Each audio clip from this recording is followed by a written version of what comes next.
ରାଜଧାନୀରେ ଶୀତ। ଏଇ ଏବେ ଏବେ ଆସିଛି ଶୀତ, ଛୁଇଁଛି ରାଜଧାନୀର ସର୍ବାଙ୍ଗ ତନୁକୁ। ଥରି ଉଠୁଛି ଜରି କୋଟାଳିଙ୍କର ମନ୍ଦିର ଫୁଙ୍ଗୁଳା ଦେହ। ଚିଲମ ଟାଣି ଦେହକୁ ଉଷୁମ କରୁଛି ବାଙ୍କ ଅଜା। ପାର୍କ ସବୁ ହୋଇ ଉଠିଲାଣି ଚଳଚଞ୍ଚଳ। ପ୍ରେମିକାର ଓଠରେ ପ୍ରେମିକ ପାଳୁଛି ପ୍ରେମର ମହୋତ୍ସବ। ବଣଭୋଜିର ଆଲୋଚନାରେ ଛକ ବ୍ୟସ୍ତ। ଛାଗ ଆଉ ସୁରାର ଦରଦାମକୁ ନେଇ ପ୍ରସ୍ତୁତି ହେଉଛି ବଜେଟ୍।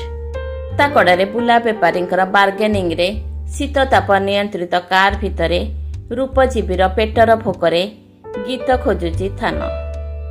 ସେମିଷ୍ଟାର ପରୀକ୍ଷା ପାଇଁ ବ୍ୟସ୍ତ ବିବ୍ରତ ଛାତ୍ର। ଚାଲିଛି ନୋଟବୁକ୍ ଅଦଳ ବଦଳ। ପ୍ରଫେସରଙ୍କର ଘର ଆଗରେ ସମ୍ଭାବିତ ପ୍ରଶ୍ନପତ୍ର ପାଇଁ ଭିଡ଼। ଲାଇବ୍ରେରୀରୁ ହଷ୍ଟେଲ ଫେରି ପାରୁନି ଚିତ୍ରଲେଖା। ସତରେ ରାଜଧାନୀ ଏବେ ଶୀତ ମନସ୍କ, ଶୀତ ଏବେ ରାଜଧାନୀ ମୁହାଁ।